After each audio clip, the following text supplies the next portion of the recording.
Humanity rejected the treaty. Now the Galactic Council is in chaos. The document placed in front of me was not paper. It was a thin sheet of crystallized light that hovered 3 inches above the stone table, rotating slowly, as if it wanted me to read every single word from every possible angle. It had been generated by the Council's master archive, a system so old it predated human writing by 6,000 years. The words on it were translated into English by a chip behind my left ear, and those words, simple as they appeared, were asking humanity to surrender everything that made us dangerous. I am Yara Osei. I was born in Accra, raised in London, and trained at the United Nations Institute for Galactic Affairs for 11 years before anyone outside of Earth even agreed to speak to us.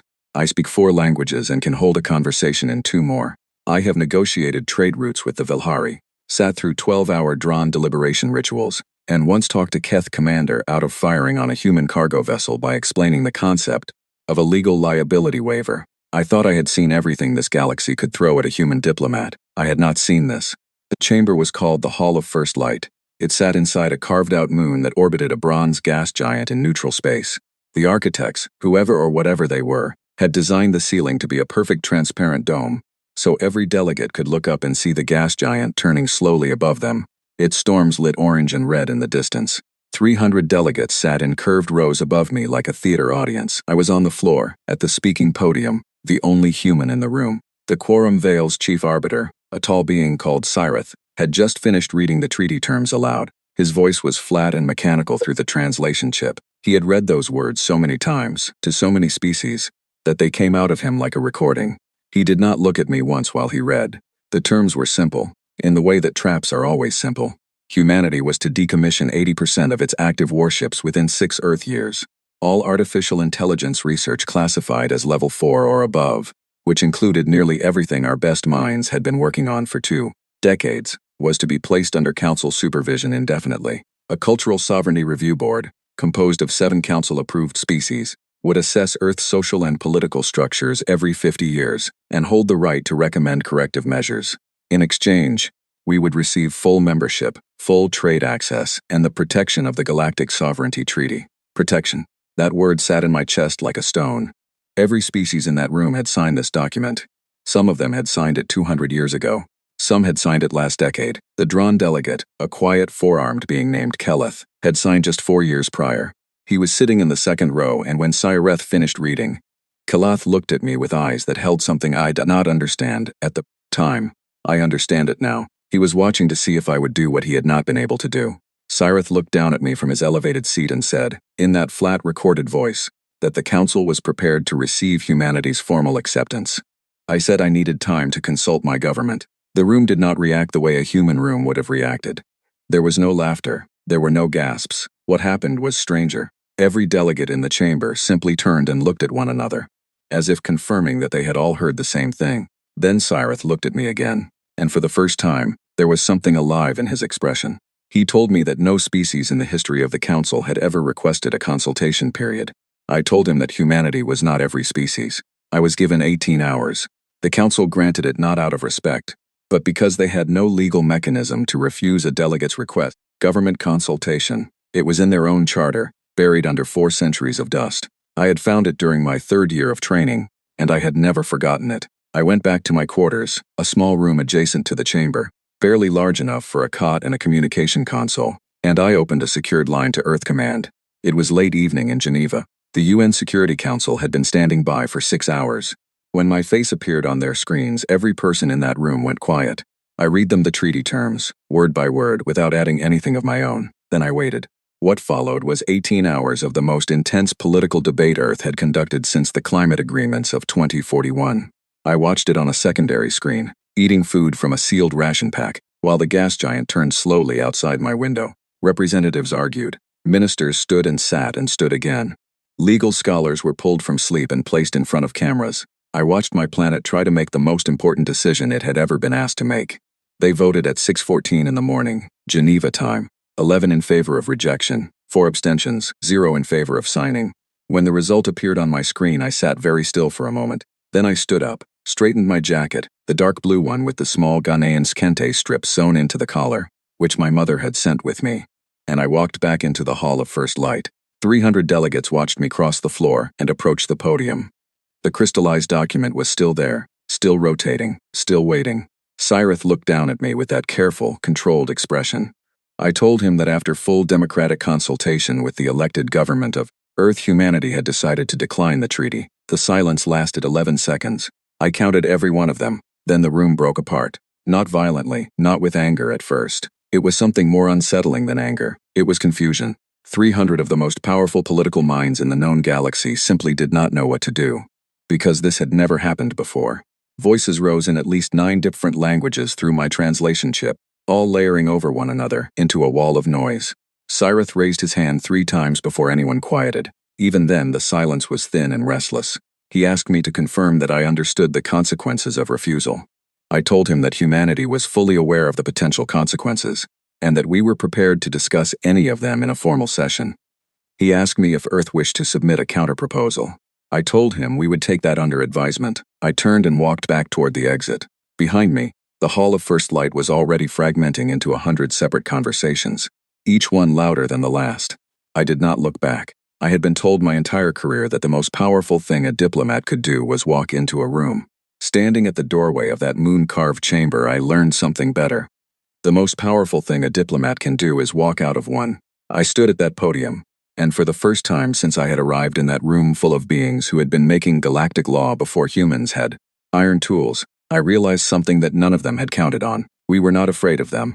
We never had been. That was the thing they had missed in all their data, all their behavioral models, all their 50 years of observation. Fear was supposed to be the mechanism. Fear of exclusion, fear of sanctions, fear of being left outside the door of civilization while everyone else moved forward. It had worked on every species before us, in one form or another. The pressure of that fear was what made the treaty possible.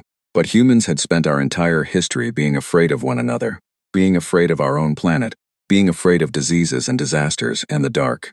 By the time something from the stars tried to frighten us, we had already survived everything we had to teach ourselves about being scared. Fear was not our weakness. It was the one thing we had practice with. I walked through the corridor, past the walls of carved stone and glowing script in 100 dead languages, and I called Geneva on my earpiece. How did they react? The Secretary General asked. Her name was Claire Addo, and her voice was completely steady. I told her they did not know what to do. She was quiet for a moment. Then she said, "Good. Let's keep it that way." Outside the station's observation airport, the gas giant turned. Its storms were enormous and ancient and completely indifferent to the small drama being conducted inside the moon it carried in its orbit. I watched those orange and red clouds for a long time. Somewhere behind me, the Council was beginning to understand that the machine they had built and run and depended on for 4 centuries had just encountered something it was not designed to handle. A species that said no, and meant it. 3 weeks after I declined the treaty on the floor of the Hall of First Light, I had not been expelled, arrested, sanctioned, or even formally contacted by the Quorum Veil. That silence was not peace. Anyone who has spent time in political spaces knows that silence from the powerful is never peace. It is calculation. They were deciding how to respond in a way that would not cost them more than my refusal already had. I was stationed at Helix 7, Earth's orbital hub located at the edge of the solar system's mapped boundary. It was a working station, freight terminals, communication arrays, a medical bay that smelled permanently of recycled air and antiseptic. My quarters were better than the ones in the Hall of First Light, but not by much. I had a window that faced deep space, a desk wide enough to spread documents across, and a communication console that never stopped receiving traffic. The traffic was the interesting part. My assistant, a sharp and relentlessly calm man named Oliver Hale, had been filtering my incoming messages since the day we returned. Oliver was 34, had a background in xenolinguistics, and possessed the rare ability to summarize a 40-page diplomatic brief in 2 sentences without losing anything important. He placed a folder on my desk on the morning of day 22 and sat down across from me with the expression he wore when something significant had arrived. I asked him what it was. He told me that the Keth Collective had formally requested a copy of humanity's counter-proposal. I looked at him. I told him we had never sent a counter-proposal. He nodded. He said he knew that. We stared at each other for a moment. The Keth Collective were not a young or minor species. They had been members of the Galactic Council for over 900 years. They were one of the founding signatories of the original treaty framework, and their representative, a being called Vorath, had been among the loudest voices calling for Earth's conditional membership. They were not, under any normal circumstances, the kind of entity that made diplomatic errors. They did not accidentally request documents that did not exist, which meant they had done it on purpose. Oliver had already drafted a response acknowledging receipt of the request and informing the Keth Collective that no counter-proposal had yet been formally submitted. It was polite, accurate, and left the door open without walking through it. I approved it without changes, but I told Oliver to flag every subsequent communication from the Keth Collective, regardless of content. 2 days later, a second message arrived. This one was not official. It came through a secondary channel, routed through 3 relay stations in a way that would be technically difficult to trace if you did not know what you were looking at. Oliver knew what he was looking at. The message was 4 lines long. It said that certain members of the Keth Collective's internal governance board believed the treaty terms as currently structured required substantial revision. It said that if Earth were to draft a formal position paper outlining its objections, there were parties within the Council who might be willing to receive it. It did not name those parties. It was not signed by anyone. I read it twice. Then I read it a third time. Then I asked Oliver to get me everything we had on treaty ratification history. Specifically, any species that had shown hesitation before signing, any formal objections that had been filed and subsequently withdrawn, and any patterns in the timing between first contact and treaty acceptance. He came back 6 hours later, with a report that took me the better part of a night to read. The patterns were not subtle once you knew to look for them. Of the 61 species currently holding treaty membership, 14 had requested formal consultation periods that were denied. 9 had submitted initial objection frameworks that were later withdrawn under circumstances the public record described only as diplomatic resolution. 4 had signed within days of what the archive classified as infrastructure disruptions to their home systems, disruptions that had, in each case, been resolved shortly after signing. I sat with that last group for a long time. Infrastructure disruptions, resolved after signing. I did not reach the conclusion I was reaching lightly. I pulled secondary sources, cross-referenced with independent xenohistorical databases, and had Oliver verify the archive timestamps against external records we maintained at the UN Institute. The picture did not change. If anything, it became clearer. The treaty had not always been signed freely. I was still sitting with this when my console lit up with a priority signal from Geneva. Claire Addo's face appeared on screen, and she did not look like someone who had slept recently. She told me that the Quorum Vale had issued a formal notice of intent to sanction. The notice included a trade blockade affecting 7 categories of goods, a travel restriction that would prevent Earth vessels from docking at 11 Council-affiliated stations, and a freeze on any pending bilateral agreements between Earth and Council member species. I asked her when the sanctions were scheduled to take effect. She said 72 hours. I told her not to respond yet. She gave me the look she often gave me when I asked for something that made no immediate sense to her. Then she nodded and cut the channel. I called Oliver and asked him to pull the operational status of every deep space relay station that Earth had built, maintained, or substantially upgraded in the past 30 years. He looked at me with a slight tilt of his head, then started working without asking why. The list, when it came, was longer than I think even Oliver had expected. 31 active relay stations across 11 sectors of mapped space. 17 of them had been built entirely by human engineering firms under contracts with the Council's infrastructure division. 9 more had been substantially retrofitted with human-designed components. The remaining 5 were hybrid builds, where human contractors had provided critical guidance during construction. Every single one of them was currently operational, and together they handled approximately 64% of all long-distance communication, traffic across Council-affiliated space. I looked at that number for a moment, 64%. I drafted a single internal notice, classified, sent only to Earth's Infrastructure Management Authority, indicating that all 31 stations were to enter a scheduled maintenance review, period, effective immediately, and that outbound communication capacity might be reduced by up to 70% during the review window. The notice was technically accurate. Maintenance reviews were a normal part of station operations. The timing was a coincidence only in the strictest legal sense. Within 36 hours, we had received 17 separate communications from Council member species asking about the status of the relay network. Within 48 hours, the Quorum Vale's chief arbiter, Sirith, had requested an urgent call with Claire Addo. The sanctions note was quietly withdrawn from active processing and placed into what the Council's SIMS classified as pending committee review. It had not been cancelled, but it had stopped moving. Oliver brought me coffee, real coffee, which he kept in a sealed canister he had brought from home and guarded with what I could only describe as gentle ferocity, and sat across from my desk. He said very carefully that he thought the Council had just blinked. I told him I thought so too, but I also told him that a blink was not a concession. It was a pause, and in a pause the other side was still thinking. What I had not anticipated, what none of us had fully modeled before the rejection, was what would happen inside the council itself. We had prepared for external pressure. We had thought carefully about sanctions, about isolation, about the practical challenges of operating as a non-treaty species in a treaty-dominated galaxy. We had not spent enough time thinking about what our refusal would mean to the species that were already inside. The message from the Keth Collective was the first indication. Then came others. A cultural liaison from the Velhari reached out to our station's communications team.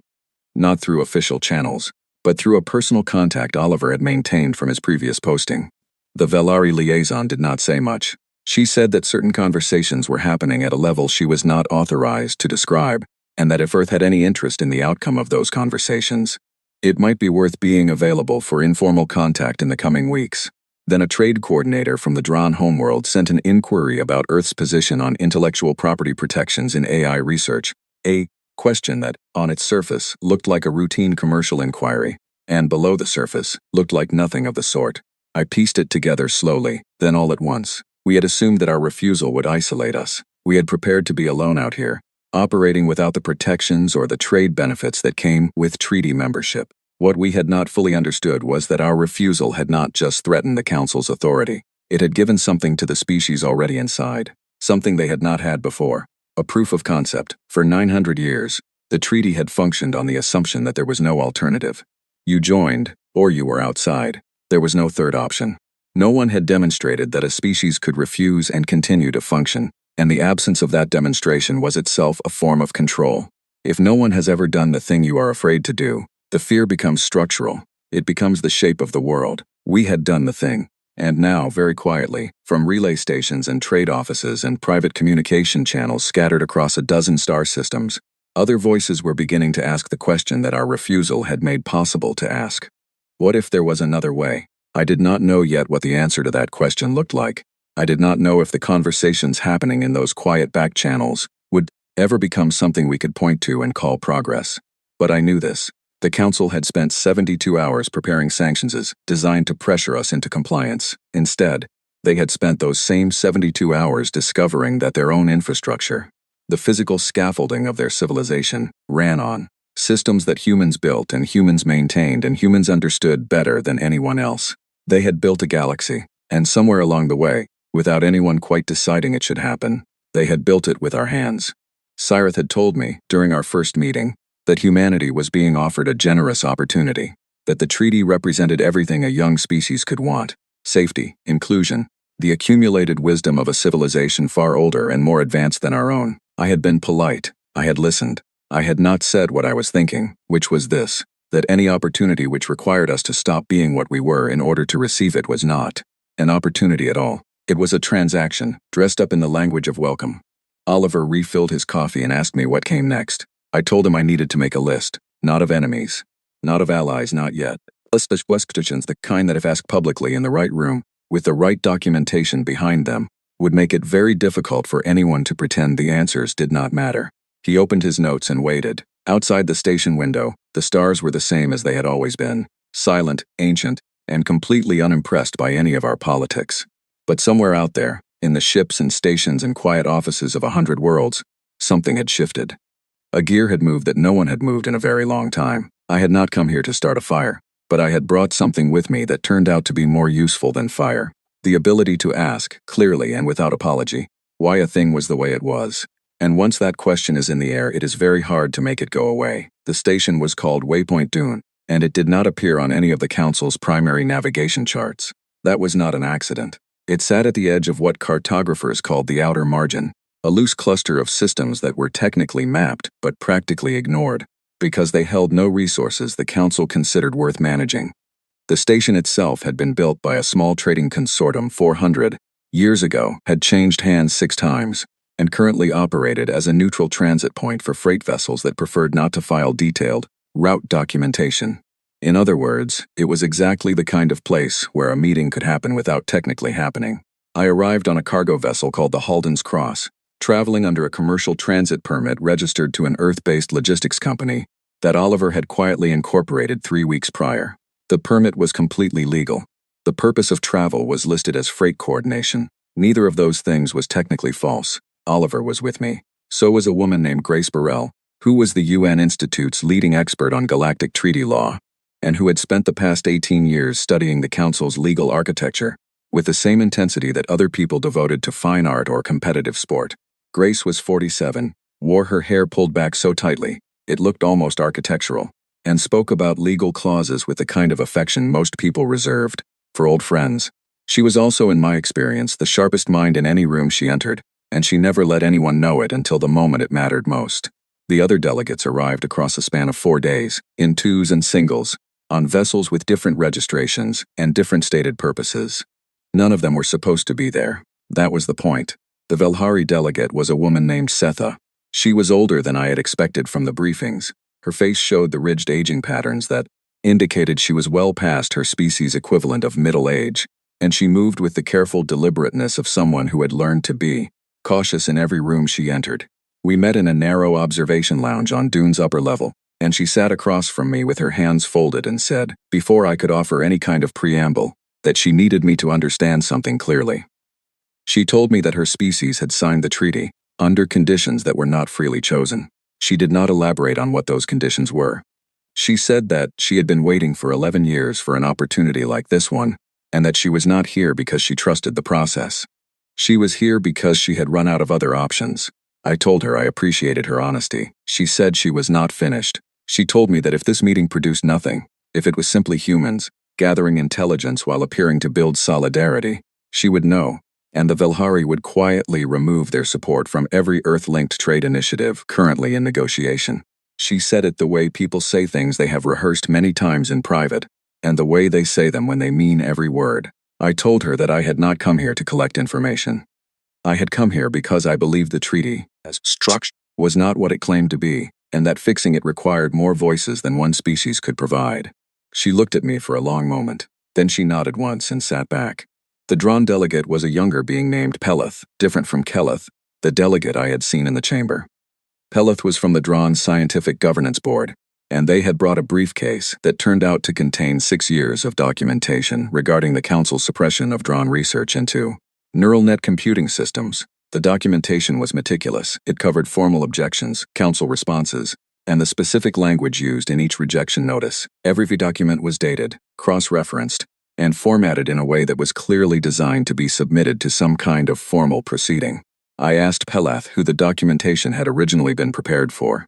Peleth told me it had been prepared for the Council's own internal review board. They had submitted it 4 years ago. The review board had never formally rejected it. It had simply never responded. Grace was sitting beside me, and I could feel her attention sharpen the way it always did when a legal thread revealed itself. She asked Peleth if the non-response was documented. Peleth confirmed that it was. Grace wrote one word in her notes and underlined it twice.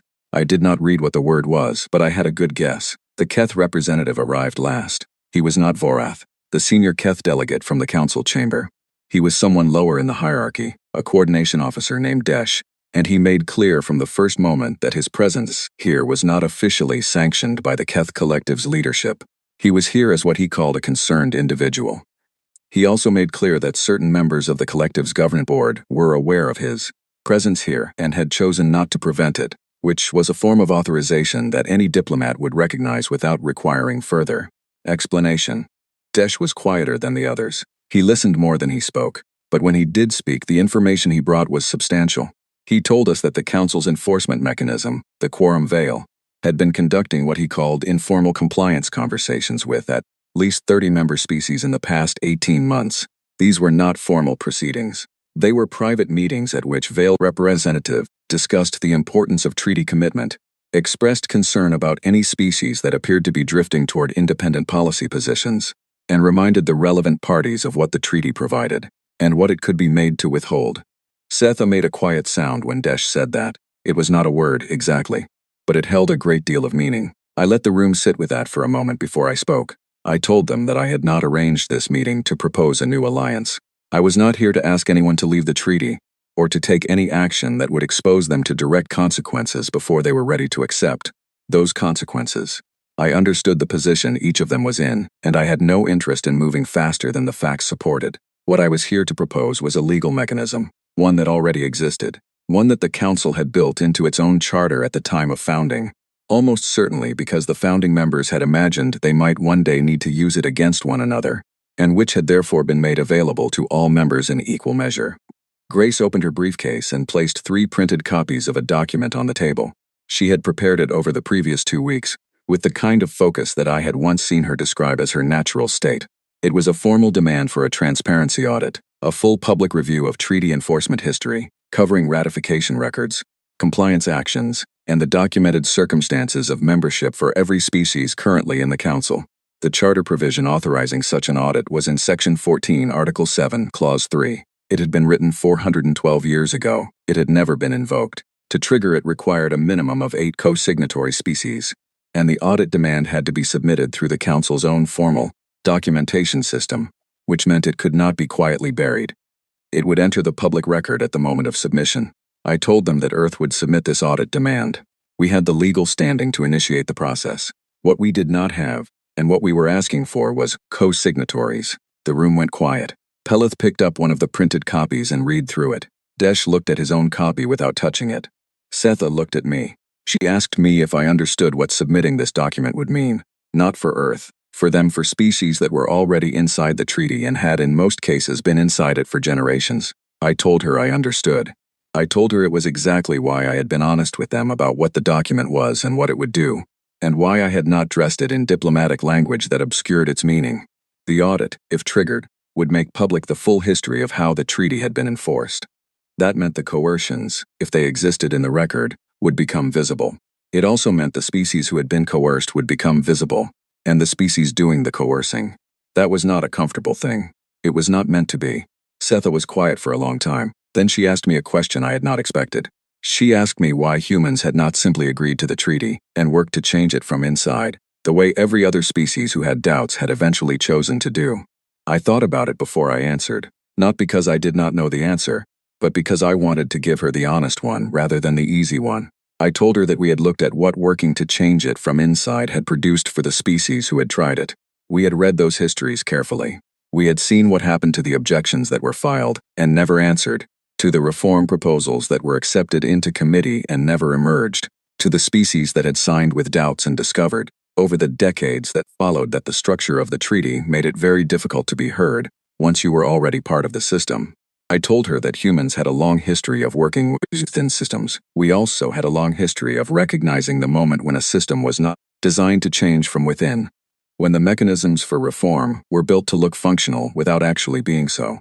We had decided that if we were going to be wrong, we would rather be wrong loudly, on the outside, than quietly, on the inside. Setha looked at me for a long time after that. Then she looked at the document on the table. She picked it up. She read it from the beginning, slowly and carefully, the way someone reads something they are deciding whether to sign. When she reached the end, she did not say anything immediately. She set it down in front of her, straightened the edge so it aligned with the table's border, and placed her hand flat on top of it. She told me that the Vilhari would co-sign. Palath looked across the table at Setha, then at me. They said that the drawn Scientific Governance Board had standing to sign on behalf of the Research Division, and that they were prepared to do so. Desh still had not touched his copy. He sat very still, and I could see him running through calculations that were not mine to rush. After a moment, he told us that he could not sign on behalf of the Keth Collective directly, but that he believed he could convey the content of this meeting to members of the Collective's Governance Board who held the authority to sign, and that based on his read of the internal situation, the probability of their agreement was not low. That was not a signature, but it was the shape of one. Grace gathered the copies and placed them back in her briefcase. She would finalize the filing format and ensure the language met every technical requirement of Section 14. She told Pelath that she would need a copy of their neural net research suppression documentation as a supporting attachment. Pelath handed her the briefcase without hesitation. On the way back to our vessel, Oliver walked beside me through the station's narrow corridor. The ceiling was low and the lighting was the warm amber color of old industrial systems that had never been updated. The smell was the familiar one of recycled air and metal, and something that might have been food from a species I could not identify.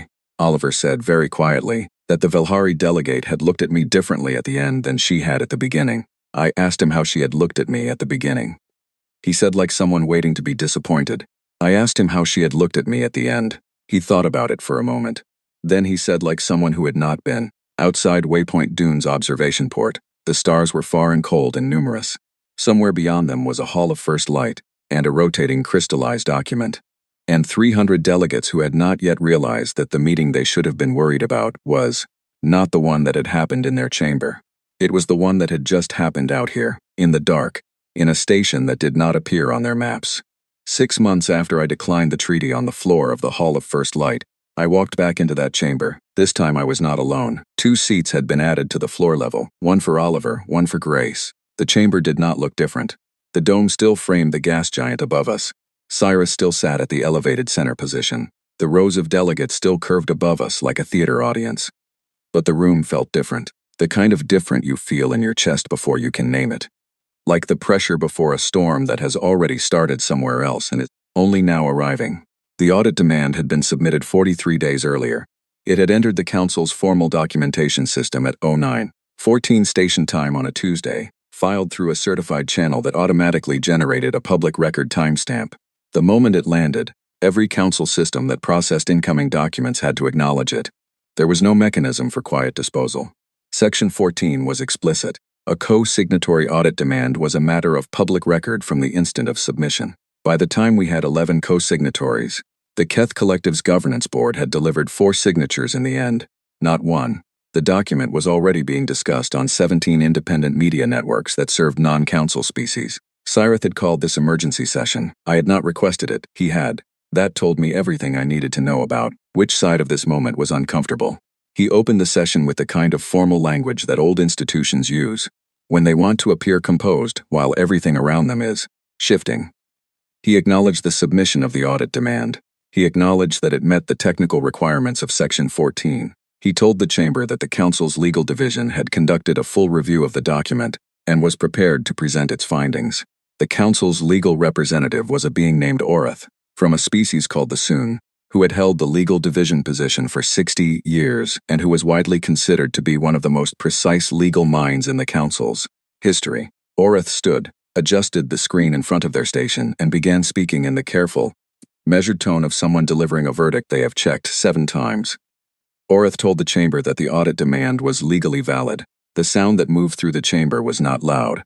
It was more like a collective shift in breathing, 300 beings adjusting to a new reality in real time. Orith continued. The audit demand under Section 14 Article 7 Clause 3 required the Council to release all records related to treaty enforcement activities, including ratification documentation, compliance proceedings, and any communications related to membership decisions, for every species currently holding treaty status. The release was mandatory. The timeline for compliance was 90 days from the date of valid submission. The records, once released, were to be made publicly available through the Council's open archives system. Grace, sitting beside me, wrote a small note on her tablet and slid it across so I could read it. It said, "They cannot suppress it. The mechanism does not allow it." I already knew that, but seeing her write it made it real in a new way. The Quorum Vale's representative, a being named Kareth, who I had not met before but whose name had appeared repeatedly in the documentation Peleth had provided, stood and requested that the records be reclassified as security sensitive under Provision 9 of the Enforcement Charter.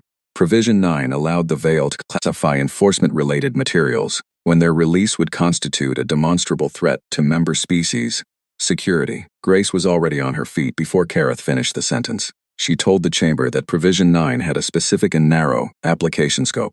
It covered active operational details of security responses to external threats. It did not cover historical ratification records or internal compliance communications. It had never been applied to documentation of this category in the Council's history. She then cited 7 specific cases, dates, archive reference numbers, case identifiers, in which Provision 9 had been applied, and the circumstances under which it had been approved, none of which bore any meaningful resemblance to the current situation. She sat down. It took less than 4 minutes. Kareth stood again and said that the security concern was a matter of interpretation. Grace stood again and said that the Charter did not leave the scope of Provision 9 to interpretation. It defined the scope explicitly in subsections A through D. She read each subsection aloud. She did not rush. She did not editorialize. She simply read the words that were already written. There was a long pause. Cyrith called a 15-minute recess. During the recess, Oliver leaned toward me and said quietly that he thought Kareth had not actually expected Grace to know the subsections by memory. I told him that Kareth had made the same mistake that every opponent of Grace made which was to suggest that a person who spoke carefully must have something to hide under the carefulness. Grace did not speak carefully because she was uncertain. She spoke carefully because she was precise.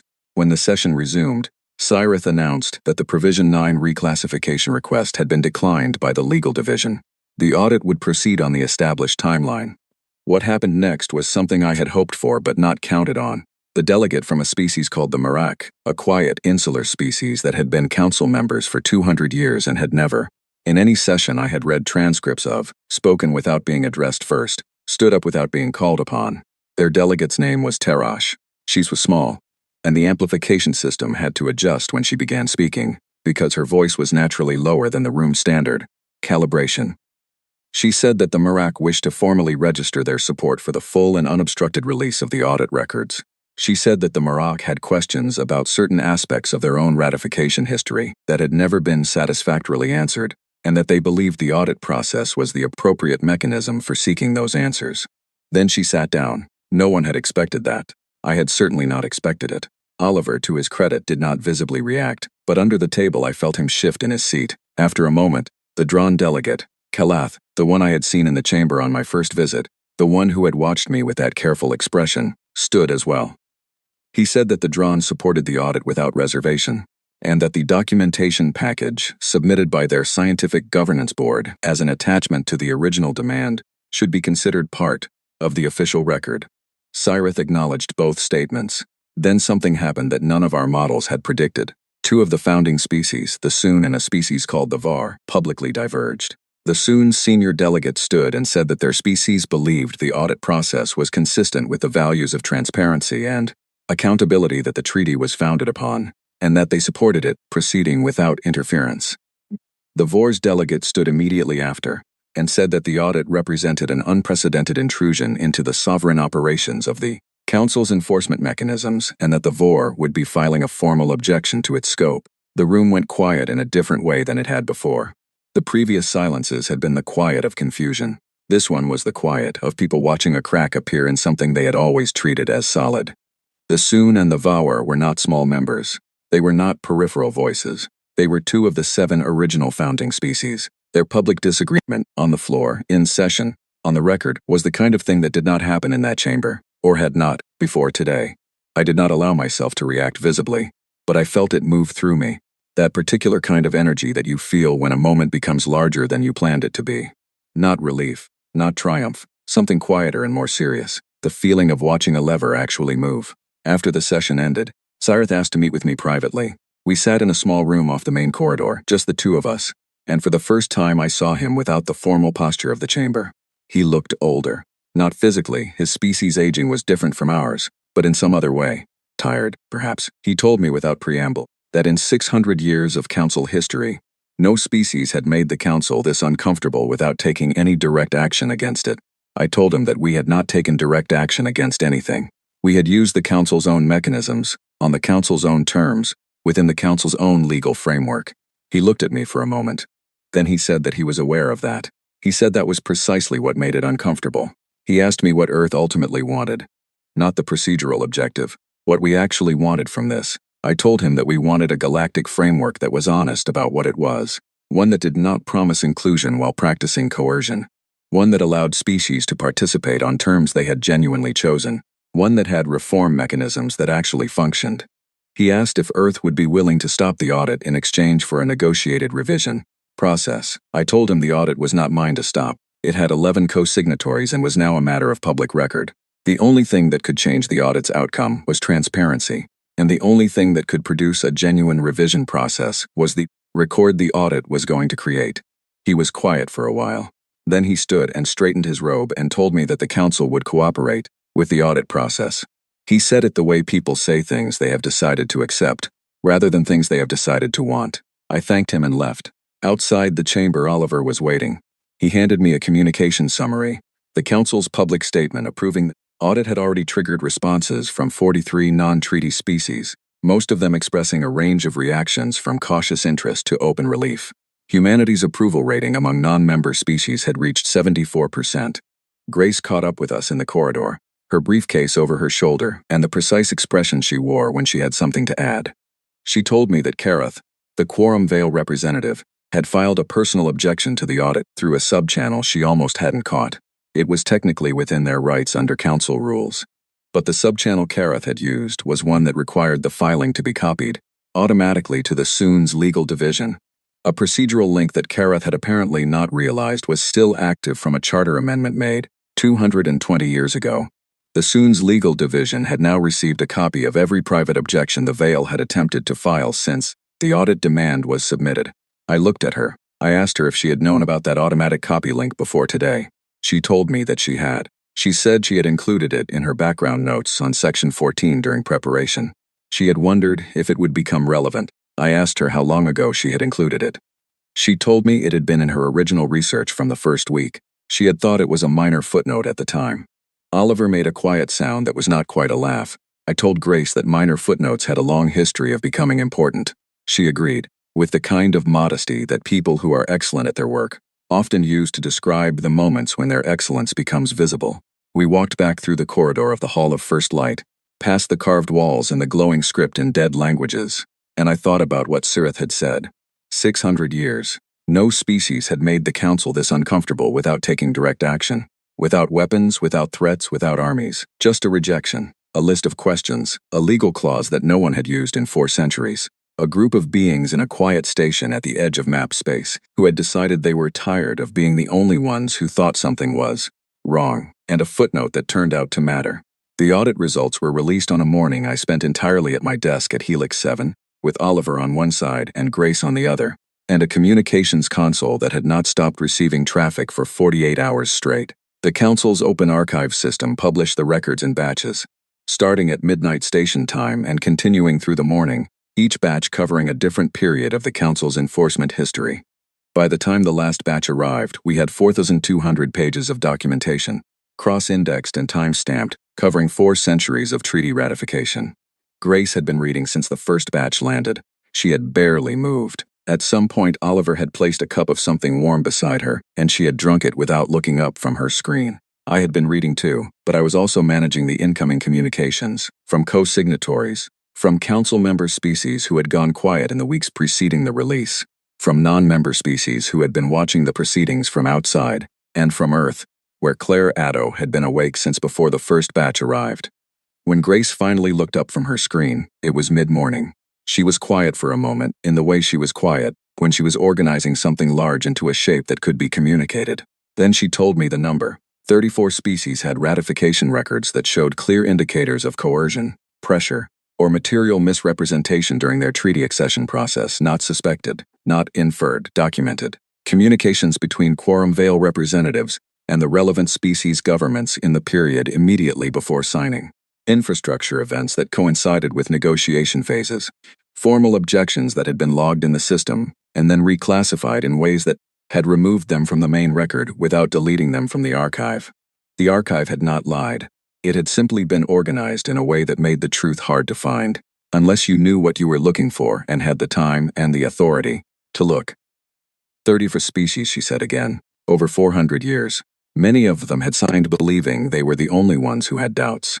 Many of them had signed believing that their hesitation was a weakness, that the other species around them had signed freely and willingly, that the treaty was what it claimed to be, and their private reservations were simply a failure to understand. They had not been alone. They had never been alone. The structure had been designed to make each of them feel alone. I was quiet for a while after she told me that. Not because I was surprised. The shape of it had been visible in the fragments for months, but because there is a difference between the shape of a thing and the full weight of it. When the weight arrives, it takes a moment. Oliver set down his tablet and said very quietly that this was going to be significant. I told him it already was. The formal consequence came the same afternoon. Under the Council's own charter, a ratification record that showed material misrepresentation invalidated the relevant treaty membership, not automatically, and not without a formal ruling, but the Charter's language on this was direct. A membership obtained through means inconsistent with the principles of voluntary accession was subject to review and potential nullification. With 34 such records now in the public domain, the constitutional implication was unavoidable. The treaty, in its current form, could not stand. It was Oreth who said it publicly, in a prepared statement released through the Council's official communication system. The legal division had reviewed the audit records and determined that the volume and nature of the documented irregularities constituted a systemic issue that required a constitutional response. The current treaty framework could not be certified as valid. An emergency reform session was to be convened within 60 days. Cyrith did not make a public statement that day. He made one 3 days later, and it was brief. He acknowledged the audit findings. He acknowledged that the council had a responsibility to address them. He did not apologize, because Cyrith was not the kind of being who apologized in public, but what he said carried the weight of one. Carith did not appear in public at all. The quorum veil went into what the council's press system described as an internal review period.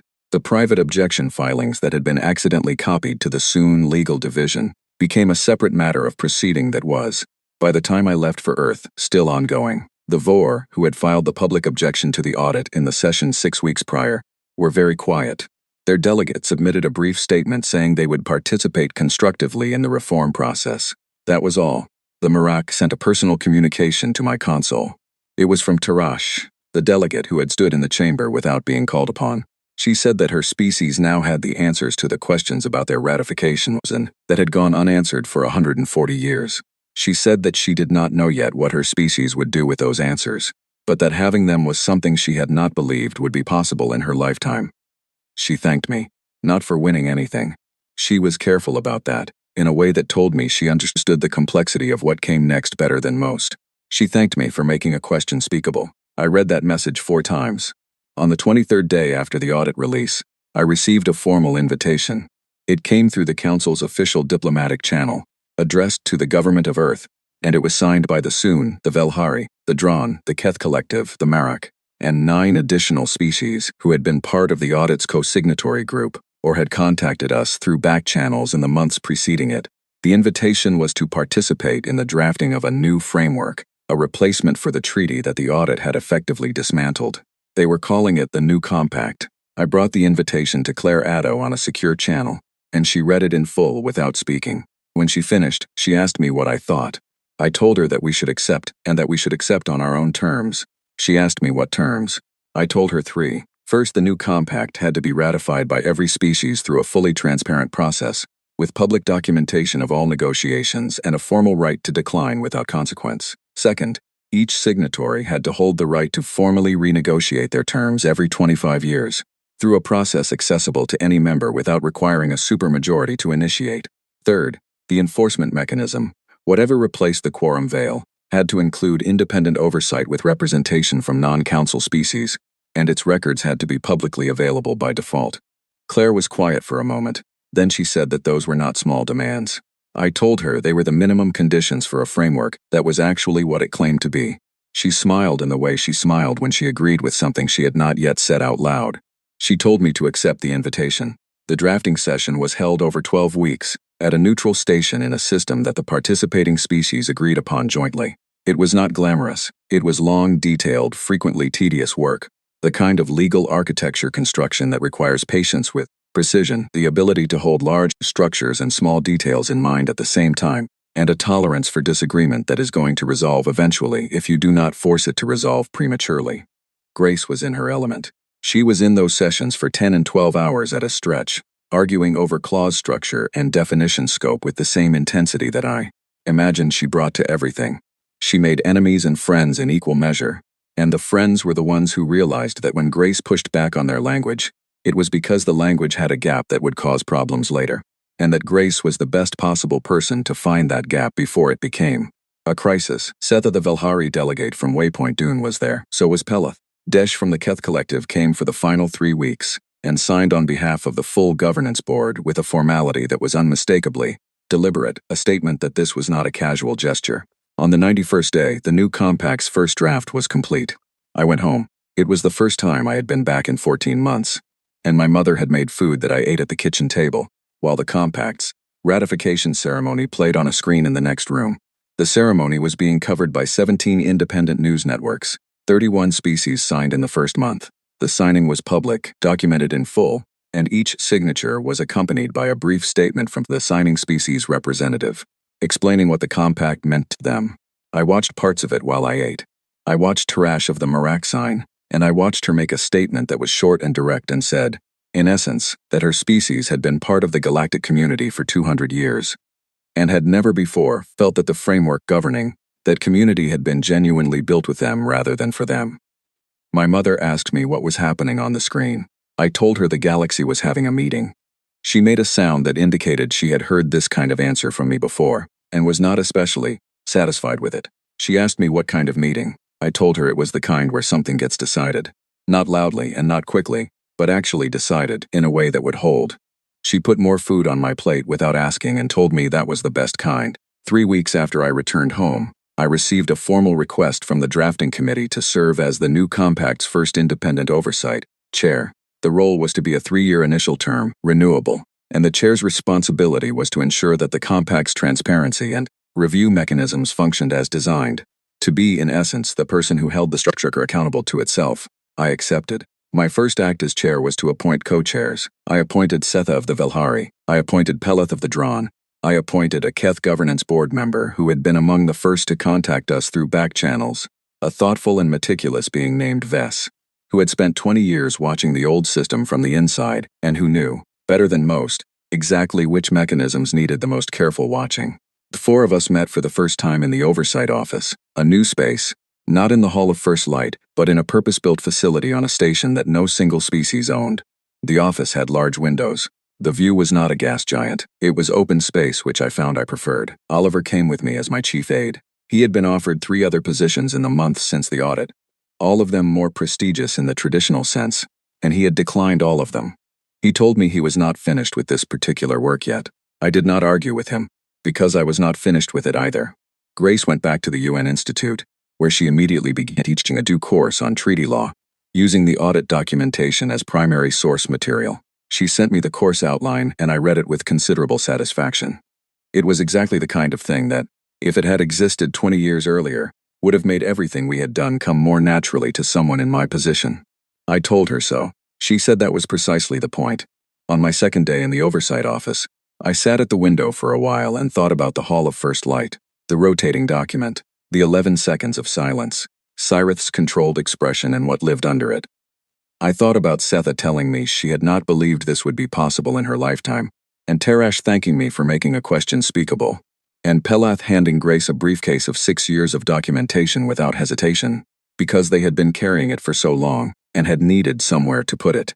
I thought about the fact that we had done all of this, all of it, without weapons, without threats, without any form of force, with a rejection and a maintenance notice and a 60-year-old legal clause, and a footnote about automatic document copying that a meticulous woman had noted in her first week of research, with paperwork, with presence, with the stubborn insistence that questions deserved answers. They had called us statistically volatile, unpredictable, an anomaly in a galaxy that had organized itself around the presumption that sufficient pressure, applied consistently, would eventually produce compliance. They were not entirely wrong about what we were. We were volatile in the sense that we did not follow the expected models. We were unpredictable in the sense that the expected models had not accounted for a species that had already spent its entire history working out what it believed and fighting over it, and arguing and rebuilding and arriving, eventually, at something it was willing to stand on. We did not tear the Galactic Council apart. We did not want to. An institution that had organized galactic civilization for 4 centuries, even an imperfect one, was not something to be destroyed in a fit of righteous anger. It was something to be made honest, to be held to what it said it was. We made it worth keeping. Outside the window of the oversight office, the stars were what they had always been, ancient and silent, and containing, within the distance between them, more civilizations than any one species fully understood, each of them shaped by their own histories and fears and hopes, and the particular forms of courage that their circumstances had required. We were one of those civilizations, younger than most, louder than many, considerably less patient than the galaxy had been expecting. But we were here, and we were not going anywhere. And for the first time in the 14 months since I had stood at that podium and delivered the most consequential 2 sentences of my life, I was not waiting for the next move. And the stars, for once felt like ours.